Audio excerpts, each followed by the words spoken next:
According to Bernardine Racoma, 2023, marriage is a beautiful journey that evolves over time, requiring constant care and effort to maintain the flame of love.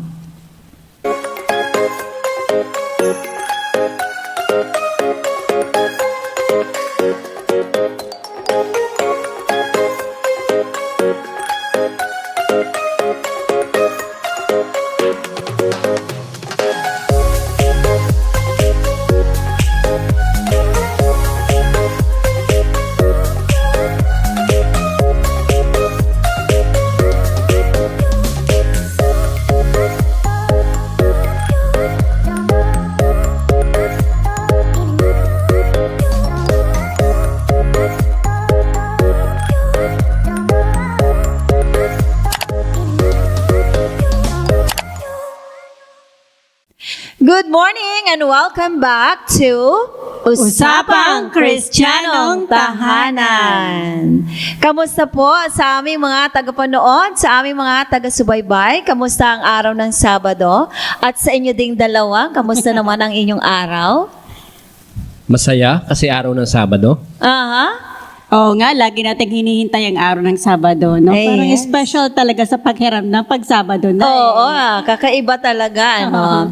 Itong mga nakalipas na mga araw ay panahon ng, sabi nga, inaalaala o inalala ng buong sanlibutan ang kanilang paniniwala tungkol sa mga Namatay. patay. Patay, oo. Okay, sa mga patay.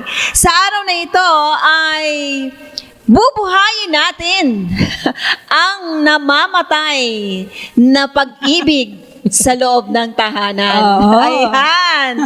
Alam mo ba, meron akong naalaala na isang kanta. Alam po ito'y familiar po sa inyong lahat. Sabi niya, doon sa kantang ito, we can stop the feeling so strong or too strong. However, a strong relationship, sabi nga, ay hindi nakabase sa strong feeling. No? But, nakabase ito syempre doon sa strong will. Tama ba? Yeah. Tama, no? Nga, agree. Oo. Ano ba yung awit ng Air Supply na Keeping the Love Alive? Yes. Ayun. Yes. Yun pala yun. Ah, May malalim na kahulugan pala yun. Yung line na applicable sa strong relationship, yung sinabi nila doon na we've got the will to hang on, we struggle and fight to survive just to keep the love alive. Aha. You have to work for it. Ayan.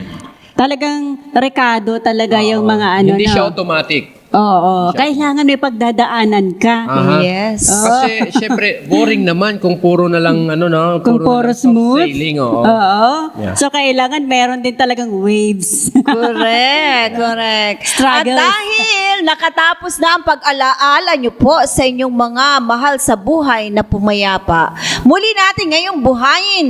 Pumunta naman tayo sa pagkakataon na bubuhayin natin ang bawat pakiramdam ng bawat miyembro ng pamilya. Oh, actually hindi lang pakiramdam. Yes.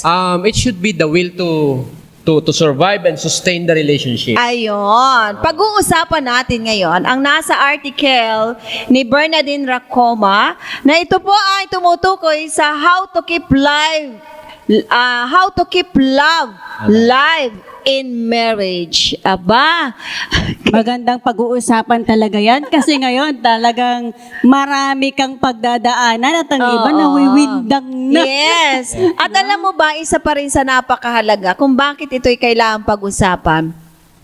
Since mahalaga yung mental health ng ating mga pamilya, ng ating mga anak, aba syempre, bago pa magkaroon ng malusog na kaisipan, ay dapat munang buhayin ang mga pagmamahal na ito. Pangunahin sa buhay ng mag-asawa, Oo. di ba? Ayan. Dito manggagaling kung paano magiging Oo. smooth ang relasyon sa loob ng isang tahanan. Yes. So mag-uumpisa ito sa marriage Oo, yeah. ng mga magulang. Yun sana ang huwag makalimutan ng bawat magulang na napakalaking factor ng kanilang mental health mismo, no? Pero syempre, mental health will always be affected kapag ka-affected ang relationship. Oo nga naman. And napag-usapan natin before na sa tahanan, ang pinaka-fence na nagpo-protect sa psyche or sa mental health ng ating mga anak ay ang relationship ng Ng magulang. Oo, ng mag-asawa. Oo. Yeah. Na-curious ako sa isang question dito ng author. Sabi niya, can a marriage survive on love? Ano po ang masasabi niyo Wow. dito? Oo nga. Can a marriage survive in love? Aha. Sa love nga lang ba talaga? Basically, having the real meaning and understanding of what love is, what true love is, magsusurvive yan. Aha. Kasi nga, kung natatanda ninyo yung usapan natin before, love is not based on feelings. Kasi yung Yes. feelings, ano siya parang alon, may wave siya, may ups and down. So pag down ang feeling, ibig ba sabihin wala na rin yung magandang relationship. So Minsan kaya hindi siya nawawala. pwede sa feelings eh. It should be on the will.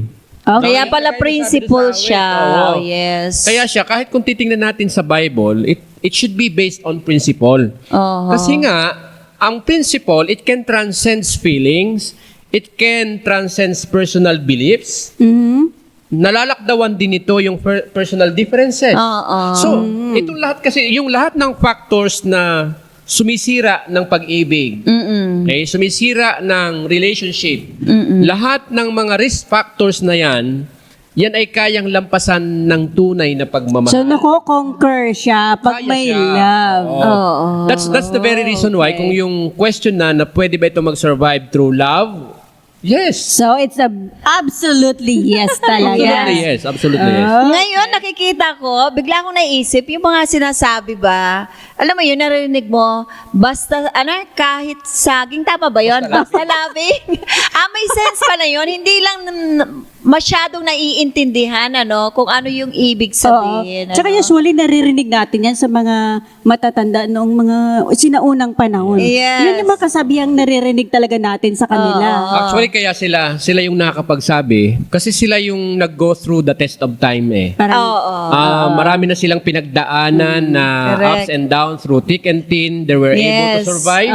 Kaya nasasabi nila, very important talaga na maaring hindi nila kayang i-explain yung theoretical explanation ng love. But they learn how to live with it through principle.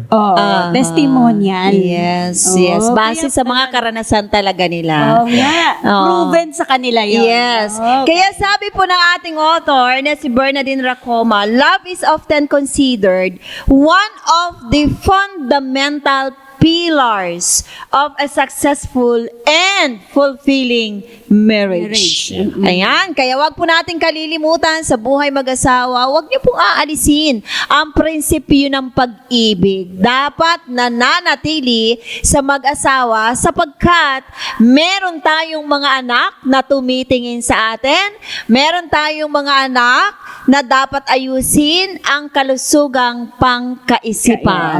Diba? Clarification lang ha. Aha. Hindi siya yung feeling. Ha? Yes, not the feeling. Please natin siya, ma-identify natin, Yes. ma-separate natin yung feeling at saka yung love. Yes. But of course, what adds color doon sa love is yung feeling. That's Pero true. secondary lang si feeling. Oo. Okay, pag-usapan natin ang suggestion ni author ni Racoma tungkol dito sa how to keep love alive in marriage. Oo, ka-excite naman ito. Oo. Number 1 na sinabi niya, ano nga ba? Isa dito sa kanyang sinabi, stay curious about your partner. Aba, stay curious. Di ba pag yung nanliligaw, yung mga lalaki, no? Oo. Parang, andun yung curiosity eh. Pero, para feeling, ako personally, mag-asawa na, ha? Nung nabasa ko, sabi ko, pwede pa rin pala maging curious kahit kayo ay matagal ng mag-asawa. So, ano po ba ibig sabihin nito? Stay curious about your partner. That is actually the very basis of learning how to widen the first love that you have no sa partner mo. Kaya tama ka, kung mapapansin mo, ito nagpapasimula during the courtship stage. Totoo yan. Di ba? Hinahanap mo kung ano yung mga gusto mo. Okay, nasa kanya. Yung Oo nga eh. qualifications. Kapag ka lahat, para bang in-examine mo and, oo nga, nandun yung mga hinahanap ko. In fact, hindi nga doon talaga natatapos. Kaya sinabing stay curious kasi In reality, sabi ni Sigmund Freud, Aha. what you can only see on a person is the tip. No? The tip of the iceberg. Napakalawak at napakaluwang pa ng dapat mong maunawaan, napakalalim at napakataas ng dapat mong maintindihan sa iyong kahit yung asawa mo na. Oo Even nga eh. married na yan ng 5, 10, 15, kahit pa 30 years na silang married. Meron ka pa rin madidiscover. Marami ka pa rin hindi alam. Oo nga. Dapat pala isa-isip ko, ano kaya sa araw na ito ang pwede kong matuklasan sa aking asawa? Di ba, no? Stay curious nga daw eh. eh. Tapos yung, di ba sa buhay mag-asawa, marami kayong pinagdadaanan, ano? Maraming challenges na hindi mo naman siya in-expect yung mga Okay. early years kayo. Tapos, dun sa mga may pinagdadaan, marami ka pa palang madidiscover. Hindi lang dun sa partner mo, kundi sa iyong sarili din. Yeah. Ang magandang idagdag natin dyan, alam mo yon. Always expect the unexpected. Ayun. Para kang nagdi-discover ng isang, halimbawa ng isang area, laging may magandang part yon, Aha. pero wag mo ring aalisin sa isipan mo na may pangit din. Yes, sige, kasama yon sa ingredients ng Parang pagmamahalan. Kasi mindset yon na dapat meron ka talagang sa isip mo, ay, possible na hindi ko magugustuhan yung ibang part niya. Totoo. Walang tao na nakasumpong ng isang tao na perfect na yung tao na yung Oo kanya. naman, na very smooth, ano? And sinabi pang Parang hindi challenging kung smooth na. Oo. Ay sinabi pang different kayo kung kayo parehas na kung gusto mo rin yung Oo. lahat ng gusto niya, di ba? Oo nga. Ayan. Ay, parang boring naman yun ata. Kaya pala nagiging complementary yung relationship. Totally opposite, pero nagkakasundo, ano? Oo. And mapansin natin, kung wala yung mga hindi natin gusto sa partner natin, Oo. walang growth sa relationship. Correct. Oo, At parang nakastuck ka na lang. Yeah, hindi siya may strengthen. Oo. Oo. Kagaya nung lagi pa rin nating napapag-usapan, if you want to have muscles, you have to utilize your muscles. Work for it. So yeah, if you want to strengthen your love for the person, for your partner, i-discover mo yung mga ayaw mong magustuhan sa, yung mga hindi mo gusto sa kanya, Oo. and then make a way to value those things. Oh, Kasi see. kapag ginawa mo yon, namuhunan ka na eh. Oo nga naman, ano? Pinasok mo na rin to. Gusto mo siyang makakasama. Aba, ayun yung puhunan mo. Kaya yung nauuso ngayon na cohabitation na pag hindi nag-work, maghihiwalay. I think they missed the important point of a relationship. That is true. And that is strengthening relationship by accepting the unacceptable. No. Ayun, yun yung best dun eh. Oo. Para tuloy parang parang ang sarap, parang exciting lang lagi yung pagising mo sa umaga, ano na naman kayo madidiscover ko ngayon sa partner ko. Kaya pala, no? Instead na sabihin mo, ano ba yan? Nakaka-frustrate naman. Meron na naman ganito. Instead of that, why not say it? Ano kaya ang pwede kong matutunan? Oo nga. Sa bagong natuklasan ko na to sa aking kapareha. So whether it is positive or negative yung Oo. moment, di-discover mo sa pagkataong yan, then And that positive, then it's good. Pero kung negative, then it's a blessing in disguise. No? Yun nga, very important yung mindset dahil i-expect mo na meron kang hindi magugustuhan. Correct. Yun. Kaya pag doon sa mga tagapakinig natin na mag-aasawa pa lang, Aha. humanda kayo dahil May mga lalabas pa. hindi lagi siyang sweet honey. Aha. Meron ding bitter gourd. Ay, oo naman. Oo. Alright? So, i-expect mong meron nun. Yes. And if your mindset is in that, nasa ganung mindset, maniwala ka sa akin, you will enjoy the relationship that you have no matter what ang pagdaanan ninyong dalawa. Yes. It's quite boring naman kung very Oo nga plain eh. at smooth, no? Kasi wala ka nang magiging adjustment, wala ka nang mali-learn even to yourself, no? And how to handle that relationship. Kaya nga palang sinasabi nila, the road to success is yung tataha ka sa isang rough na daanan. Oo.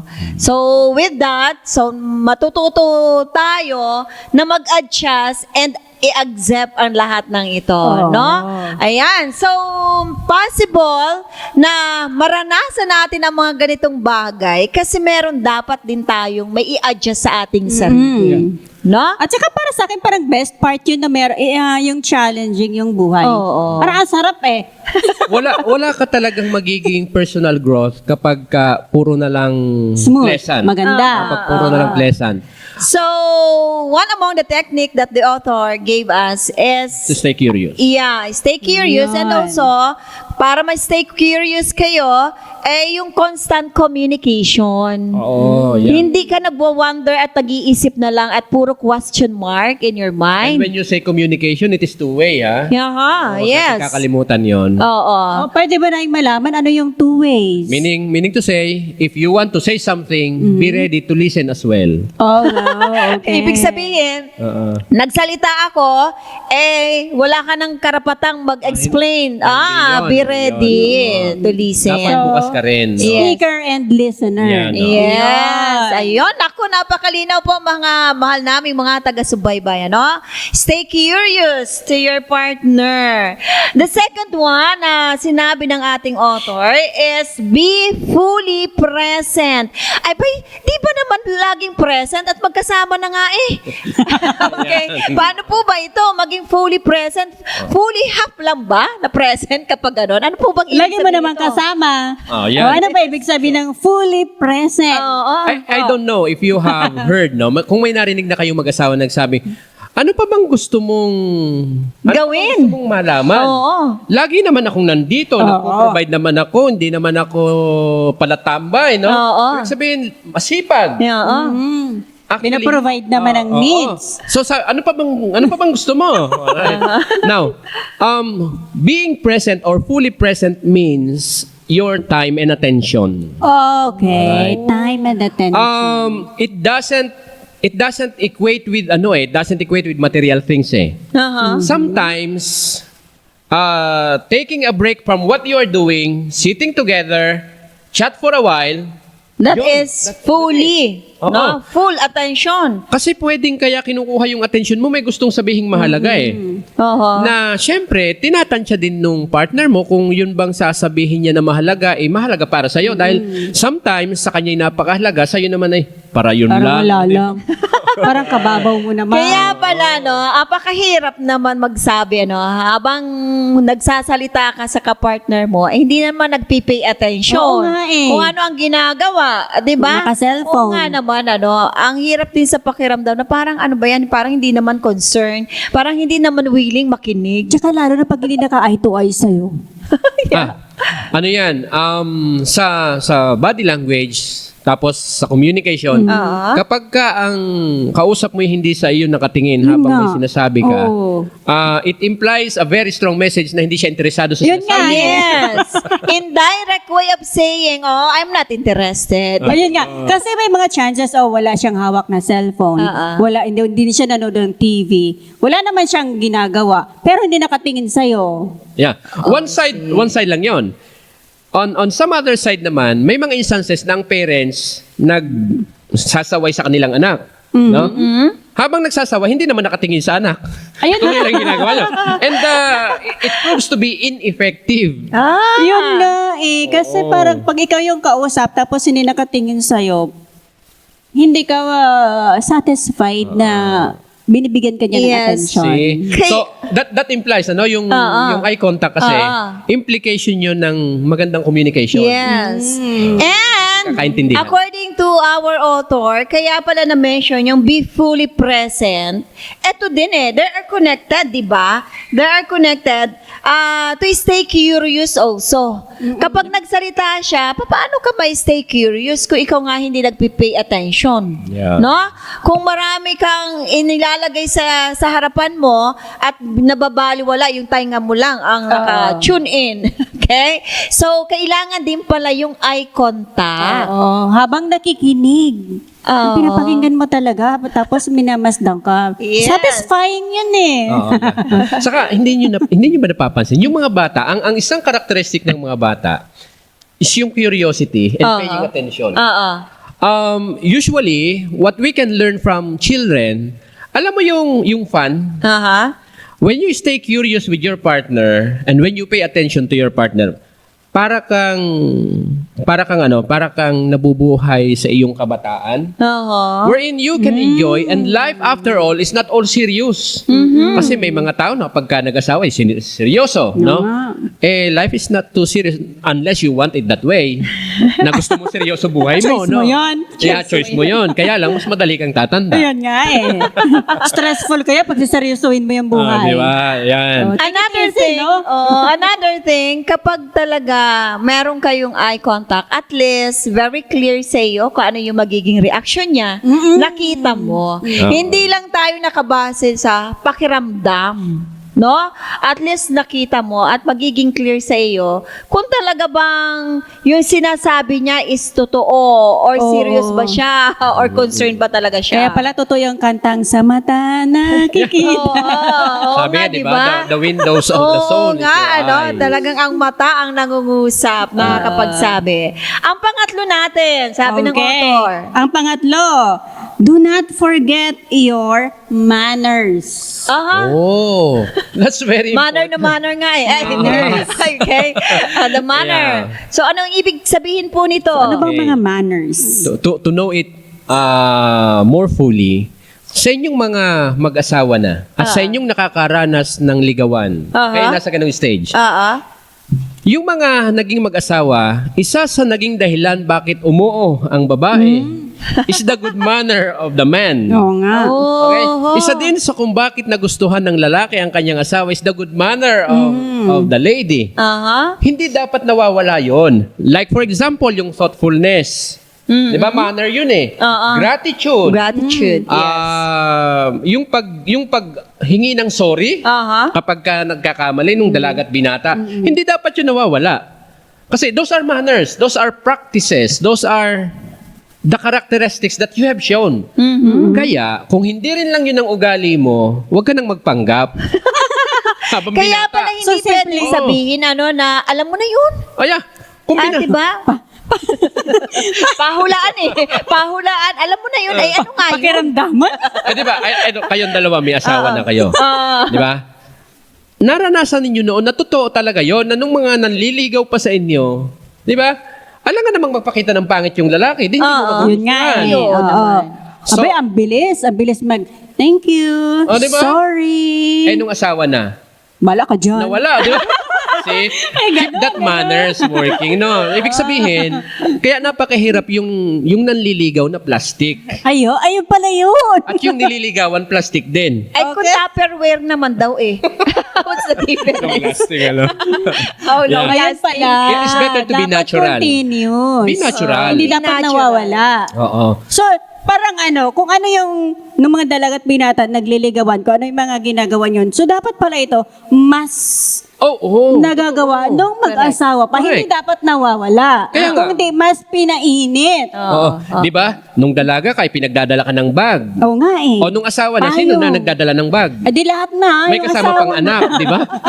Oo nga Dapat eh. mas lalo, di ba? Oo Kaya kung nga. kailan asawa na, doon dapat doblehin yung manners na ginagawa ng dalaga at binata. Yun pala ang dapat. Nako, napakahalagang technique po yan na dapat yung pakatandaan, mga mommy and daddy, Mommy and mga daddy, magulang, para tayo maging isang mabuting modelo sa ating mga anak. O, di ba? And that will strengthen relationship, first Yes. and foremost. So, And aside from that, nakakatulong yan sa mental health correct. ng bawat isa. Tsaka positive yung dating sa ating mga anak. Pag Oo. nakikita nila sa kanilang parents na ganun, ang Yes. manners ng kanilang mga magulang, Oo. no?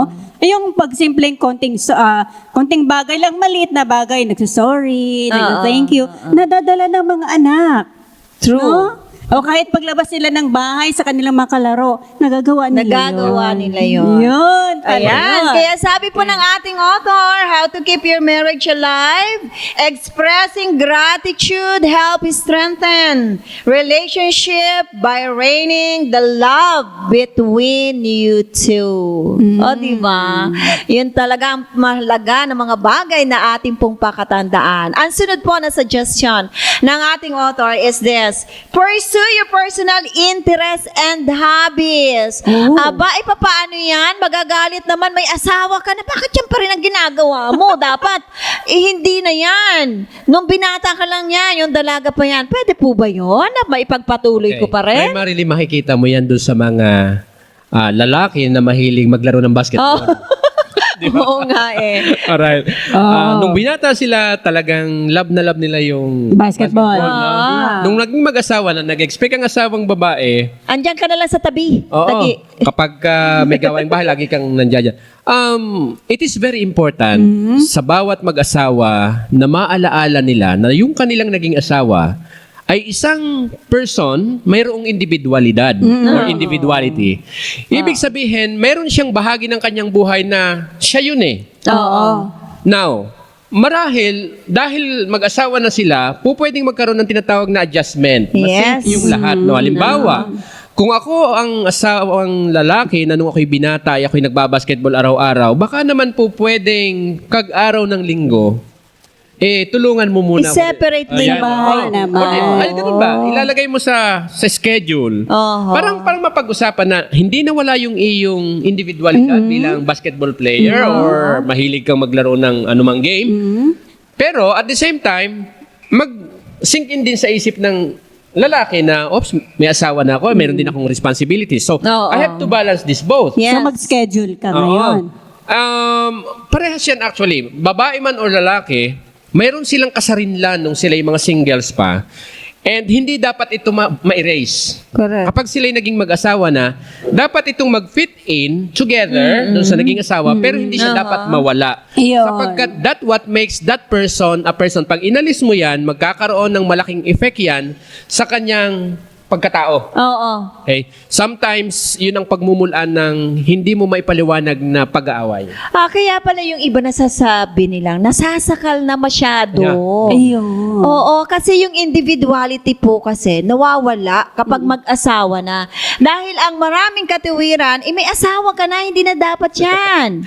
So, parang sinakal mo na nga. Oo. Hindi na napagbigyan yung kanyang mga hobbies nga naman. Kasi kung mapansin ninyo, that person love doing that thing nung binata sila o dalaga eh. Aha. Ano eh, ini-enjoy nila yun eh. Pag inalis mo yun, so inalis mo yung source ng enjoyment niya. Oo. Kaya nga ang sabi ko kanina, it is very important na pag-usapan ninyo paano ito mag-fit in, paano ito Yes. mag-sync together.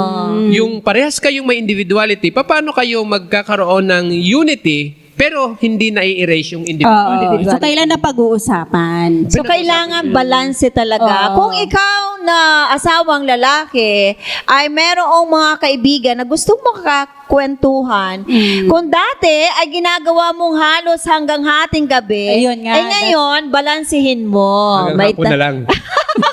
Hanggang hapon na lang at yung gabi naman umuwi ka naman at Oo, meron para kang naman sa asawa. pamilya yung ibang oras. Ayun. Oo. Hindi naman ubos oras na, dahil ito na ako eh. Ito yung nakilala mo sa akin, di ba? Na may mga kaibigan ako. No. When we say that, para hindi mawala yung individuality, hatiin yung oras, balansehin yung panahon. Let Kaya me just pala, comment on that, na, yung kasabihan na, ganito na ako eh. Oo. Naging asawa mo akong ganito.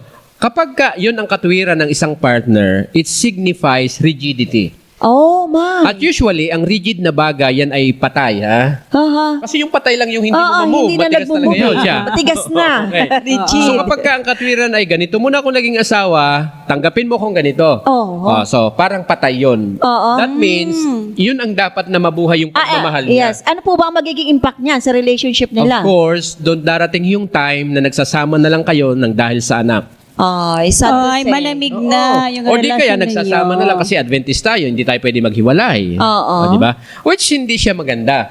Unhealthy siya sa feeling. No, nawala na. Wala. Oo. Ay, alam nga na, magtatabi kayo, nagkatalikuran na lang kayo. Ay sometimes, ang isa sa kwarto, isa sa sala. Aha. Hanggang sa lumipas na lang yung sama ng loob, magkakasundo na uli. Parang naging parang Pero hindi- you're used to it na lang. Yeah, pero hindi nababalik yung dati. Oo. So, hindi siya maganda. Oo. Sana ay hindi marinig, no? Sana hindi marinig sa isang Kristiyanong mag-asawa, yung nakilala mo na akong ganito, mahalin mo at tanggapin mo kung ganito. Tanggapin. Oo. Hindi dapat sana yon manantili. Give and take. More than that, dapat I must learn how to adjust. Dapat, kasi, kapag hindi mo yung ginawa, wala kang paglago. Okay. Yes. Parang binibigyan mo ng boundary. Ito, cut na agad. Oo. Ano? Ay, meron Something akong like that. tanong. Sa mga halimbawa, may mga taga-subaybay tayong nakarinig ng ganitong usapin. At sa ganong sitwasyon na sila ngayon, yung malamig na relasyon, magkatalikuran na lang. Kasi nga, yung individuality hindi Nawala. naibigay sa isa't isa. Yep. Oo. Kung sa ganong sitwasyon sila ngayon, may paraan pa ba na maibalik yung mapainit ulit ang Okay. relasyon nila? Magiging alive ulit. Oo. Ako naniniwala 100% kaya. Kaya pa. O, good Kaya, news. ha? Oo. Paano po? First, mag-umpisa yon sa attitude.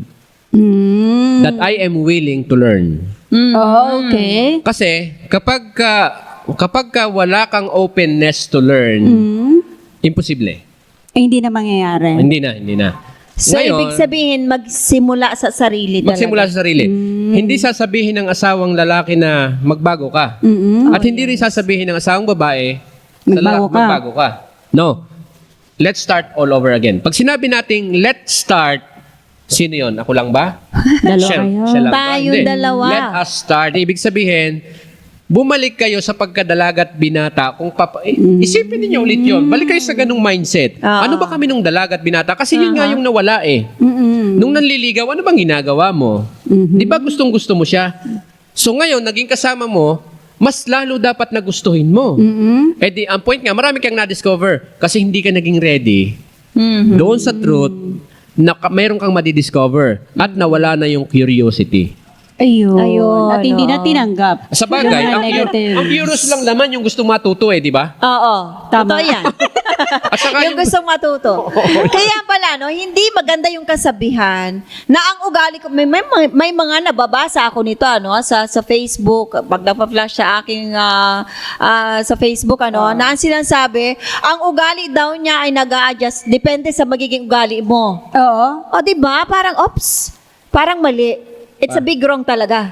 Parang ano yan, Oo parang nga. chameleon, nagbabagong kulay sa... Di ba? Para nakadepende ka sa ugali ng kaharap mo. Oo. Mahirap Dapat yung sarili talaga ang Yung unang ikaw, babago. Alam kung mo bakit- sino ka. Alam mo kung bakit mahirap siya? Wala siyang sariling guiding post. Yes. Life principle, wala. Ah, parang alon-alon lang, Yeah, ganon-ganon oo. lang. Kapag siya ay depende sa kaharap, Mm. okay, naaawa ko sa ganung tao kasi wala siyang Prinsipyo. panuntunan na sarili sa buhay. Kasi ang taong may prinsipyo, no matter what, kahit lahat nagnanakaw, ako hindi. Kahit lahat nandadaya, ako hindi. Oo nga naman. Okay? Oo. So, ganun siya dapat. Yes. Kung sila hindi nagmamahal, ako'y patuloy na nagmamahal. Kung hindi nila tinatanggap ang aking pagmamahal, hindi siya nauubos. Oo. Ayan, take note po mga Wow. taga-subaybay sa aming mga tagapakinig at tagapanood. Ano, napakahalaga ng mga bagay nito. So sabi ng ating author, keeping love alive in a relationship also means not losing your individuality. Oo, kailangan pa rin na ituloy. Okay. Hindi katwiran na nakilala mo na ako, dapat tanggapin mo ang ganito kong pagkatao. Alright? Adjust din kapag may time. Correct. Tama? The last one that we're going to share with you po, according Okay. sa ating author, para sa araw na ito, pero ito po ay ating ipagpapatuloy sa mga susunod. Siyempre, hindi lang po lilima ito. Kaya yun no? ang aabangan nila, no? Yes, abangan nyo po yan. Ang pinaka-last sa araw lang na ito, I have date nights. Aba, uso pa ba ito kung tayo naman ay 30 years nang mag-asawa? Kailangan pa ba mag-date? Magkatabi na nga tayo lagi-lagi. Magde-date pa ba tayo? Hindi pa ba yan sapat? Bakit ba nung dalagat binatay nagde-date? O nga, no? Bakit nga ba? Okay, something like that. Eh, kasi you try to win her heart na makuha mo Oo. eh. Kaya i-date mo. Ay, so ngayong asawa na ayaw mo nang Ay, i-win. na-win mo na. I don't So- believe na win mo na. Kasi the mere fact na naghahanap ka, meron ka pang dapat i-win. Kaya Diba? pala may mga chances na nakukuha ng iba. Ay, alam na this. Dapat mamayang gabi i-date na tayo. Ay. Okay. Okay. Alright. Yeah. So, mahalaga pala Should po yun. continue. Kaya nga, napansin natin kanina, yung isa na dapat i-continue yung manner. Yes. Kasi dating is also a manner. Okay. Kaugalian kasi yon. Kaya nga sabi ko doon kapag may mga kausap kami na mga couples, no? Lagi namin sinasabi, yung inyong mga anak, huwag ninyong hayaang mag-interfere sa relationship ninyong mag-asawa. Meaning to say, if you will go for a date, you go for a date. Ang mga bata, hindi siya kasama. So just Yan the ang two of weakness you. nating mga nanay, ano? Ay, paano si anak? Alam mo, may iwan. O, diba? No. Oo nga. There is a different relationship between parents and children. So magkaiba yon. So pag nag-date kayo mag-asawa, huwag niyo man isipin yung mga anak. Oo nga. Ayun na I-safety lang nyo yun, lang ha? sila. I-safety nyo lang sila. You have to spend your life together. Kasi at the end of the day, when you have an emptiness, ibig sabihin, pag malalaki na sila, mga professionals at nagsipag-asawa, sino may iwan sa bahay? Kayo pa rin dalawa Kayong eh. dalawa din. I bet hindi nyo i-strengthen yan. Kayo din naman magsasama. Di ba? O, sa Yes, pagtanda ninyo. yes. So every couple must value that relationship. Okay. Kaya ang cute ng mga couples na matatanda na sila, makikita mo naglalakad sa kalsada, naka-holding hands pa rin. Sila those couples are those who did their part nung sila ay Mga sila ay kabataan pa. kabataan pa. Bagaman sila ay may mga anak, hindi sila pumapayag na humiga sa pagitan yung anak. Nandun lang talaga sa isang side. Kasi the couple should be together. No? Ang mga anak ay hindi dapat In between. pumapagitna. Okay, so lagi nating tatandaan yan, ibang relationship sa children, ibang relationship sa partner. Okay, sa And couple. the strongest relationship that must exist in the home must be the relationship between the husband and wife. Or else, ang tawag doon, triangulation. Yes. Akala natin may third party lang ang Yun. triangulation. Third party. Oo. But, pwede din nating may apply pala yun sa sarili natin or mismo nating mga anak, right? Aba, mga tatay, magyaya-iyay. Ayan, naku, pagplano na kayong i-date ang inyong mga asawa, pwede din naman tayo mga asawang babae ang mag-assert ng date. Pwede Yes. tayo nang mag-effort kung hindi Yes. natin marinig sa You can kanila. actually no? agree for a schedule. Oo. Kayo. Kung gusto nyo, by quarter, pag monthly, medyo mahal. Pero kung may... Ay, pwede naman wala sa masama, pwede diba? naman sa plaza lang, magdala lang ng water Yeah. bottle. Yeah. Oo, Something pwede piki-piki. yun. Oo, hindi naman kailangan ng Diba? magastos na date. At least to spend time together, just the two of you. The Dapat most pag-usapan. important Pag-usapan. is... Para exciting yun, makayaya nga. Yeah, the most important is to spend a quality time, right? Sabi ng ating author po, if you have children, establish early on that their parents have a date night para inform sila, para aware sila na pwedeng gawin to, na dapat gawin ito ng mag-asawa. Hindi lang dapat gawin hindi siya dapat mawala. Dapat hindi mawala. Correction. Hindi dapat mawala. Ayan. Napakaganda po ng ating napag-usapan to sum up for today's topic and suggestion ni Rakoma about how to keep love alive in marriage. Number 1 is stay curious about your partner. Number 2, be fully present. Sister Bing, ano yung number 3 and 4? Number 3, do not forget your manners. Oo. Number 4, pursue your personal interests and hobbies. And yung number 5 natin, huwag natin kalilimutan, have date nights. Yes. Okay, at para po sa mga karagdagan, hindi lang, ito po yung umpisa pa lang. Yes. At marami pa pong idadagdag dito sa mga tips na to. At sana po sa susunod na Sabado, inyo po itong subaybayan para po Abangan nila, no? Oo. Yung susunod. Abang-abang, pati ako na-excite. Yes. Parang gusto ko Sabado na ulit. Alright. Para sa continuation nito. So, inaasahan po namin ang patuloy niyong pagsubaybay sapagkat may mga susunod pang mga exciting suggestions from our author. Ito po ay ipagpapatuloy dito lang sa Usapang Kristiyanong Tahanan. Mga magulang, huwag ninyong kalitaan na ito salita ng Diyos